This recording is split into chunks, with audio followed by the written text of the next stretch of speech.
ফেসবুই একখান নেহা পেলাম। ওই অনিশ আহমেদ নামে একজন লেখছে বাংলাদেশের ব্যাপার। আসলে আমরা তো 14 পুরুষ আমরা বলি কেন জানি না কত পুরুষ, কারণ 3 পুরুষের আগে তো নাম বলতে পারি না। তো আমরা 14 পুরুষের বাসিন্দা আছে এই ভারত ভূমিতে। এক এক সময় এক একদল লোক আসছে, তারা শাসক হয়েছে। ইংরেজরাও শাসক হয়েছিল এদেশে এসে সাউন্ড টাউন করে আমাদের করেছে। আর যাওয়ার সময় বাংলাখান 2 ভাগ করে দিয়ে গেছে।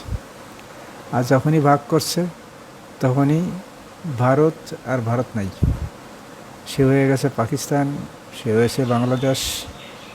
এই হয়েছে আর কি। ফল বুকছে কারা? আমাকে মতন মানুষ। সেই বাংলাদেশে বা পাকিস্তানে আমি জন্মেছিলাম। আমার জন্মস্থান, মায়ের স্থান, সেই বিষয়ে লেখা। একটু পড়ি। ইউনুস নামক একজন রাক্ষসের হাতে 2024 সালের 5ই আগস্ট আমরা আমাদের বাংলাদেশ তুলে দিয়েছি। হয় কাঁদো নয়তো রুখে দাঁড়াও।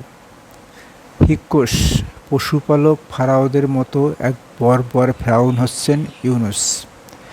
ইউনুসের রাজত্বে সবচেয়ে অসহায় হচ্ছে আজ মানুষ। মিশরীয়রা যেমন পশুপালক বর্বর সেমিটিক পশুচারকদের রাজার বশ্যতা স্বীকার করেনি, ঠিক তেমনি বাঙালিরাও 1971 সালে পাকিস্তানি নরপশুদের এই দেশ থেকে তাড়িয়েছিল। স্বাধীনতার 54 বছর পর সেই নরপশুদের প্রেতাত্মা হয়ে এসেছেন ইউনুস। দেশ আপনার, সিদ্ধান্ত আপনার। বীর মুক্তিযোদ্ধা লতিফ সিদ্দিকীর বাড়ি জ্বলছে। 1971 সালে পাক হানাদাররা এইভাবেই মানুষের বাড়ি জ্বালিয়ে দিত। 745 খ্রিস্টপূর্বাব্দে তৃতীয় তিগলাত পিলেজার অসিরীয় সাম্রাজ্য প্রতিষ্ঠা করেন। আসিরীয়রাই ছিল পৃথিবীর প্রথম রাষ্ট্র যারা নির্মম বল প্রয়োগ নীতি প্রয়োগ করে।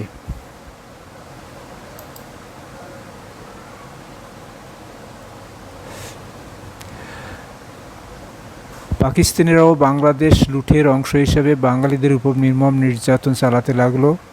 ঘর থেকে উঠিয়ে নারীদের পাকিস্তানি ক্যাম্পে নিয়ে যেত পাকিস্তানি আলবদর ও রাজাকার জামায়াতে ইসলাম।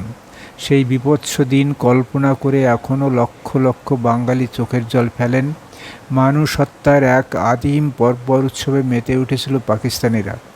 দীর্ঘ 23টি বছর এরা বাঙালিদের হত্যা করেছে। দেশের তরুণ বৃদ্ধ যুবক নিজেদের মাতৃভূমিকে রক্ষার জন্য হাতে অস্ত্র তুলে নেয়।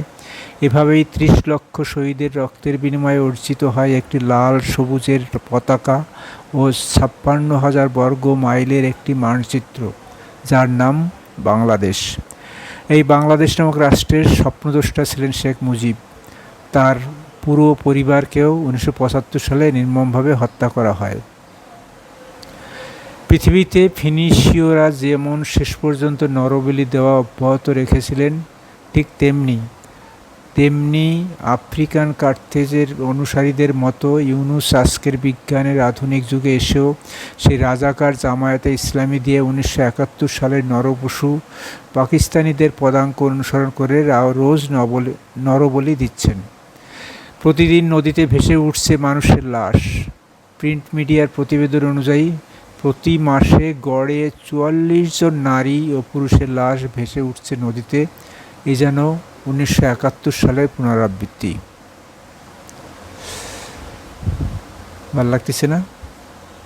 শোনেন না, দেশের কাহিনী, বর্বর ইউনুসের কাহিনী।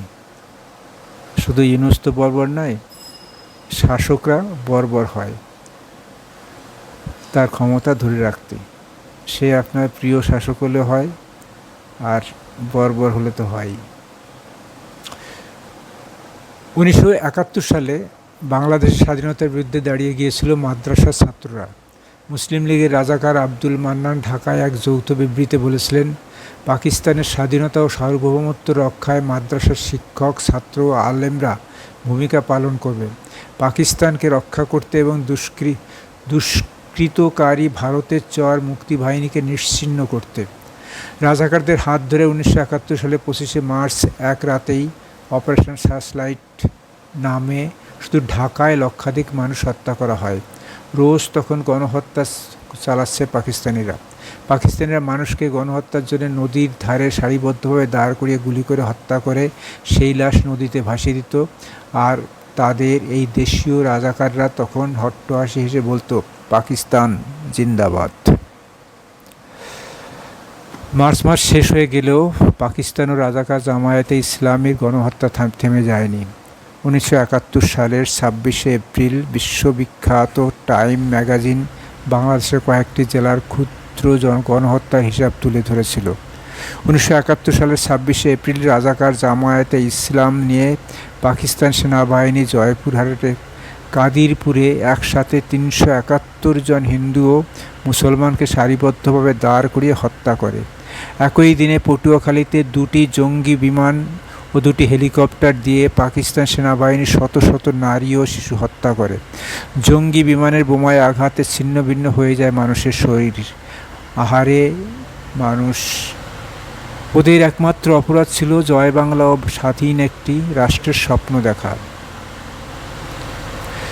1971 সালের 26শে এপ্রিল পাকিস্তান সেনাবাহিনী ও রাজাকার জামায়াতে ইসলাম সিরাজগঞ্জে 10 কিলোমিটার এলাকা জ্বালিয়ে দেয়। নারী, শিশু ও বৃদ্ধদের নির্বিচারে হত্যা করে। একদিনেই সিলেটের কালাগুল চা বাগানে হামলা চালিয়ে 50 জন নিরীহ মানুষকে হত্যা করে। 26শে এপ্রিল পাকিস্তান হানাদার বাহিনী শেরপুরে ও বরিশাল দখল করে গণহত্যা চালায়। হাজার হাজার নারীদের ঘরে থেকে উঠিয়ে পাকিস্তানি সৈন্যদের সাথে ধর্ষণ করে রাজাকার জামায়াতে ইসলাম ও মুসলিম লীগ। রাক্ষস ইউনুস আজ পাকিস্তানের প্রেতাত্মা হয়ে রাজাকার জামায়াতে ইসলামীর প্রতিনিধিত্ব করছেন। বন্দুকের নল দিয়ে রাষ্ট্র ক্ষমতা দখল করে জামায়াতে ইসলাম, এনসিপি এবং ইনকিলাব জিন্দাবাদ দিয়ে পাকিস্তান জিন্দাবাদ স্লোগান দেওয়াচ্ছেন।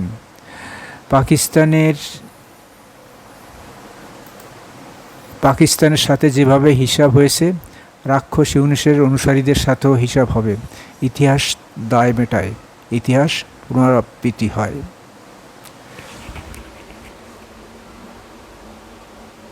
তিনি দায় মেটাবার দায় তাদের উপর ছাড়লেন, বাংলাদেশের নাগরিকদের।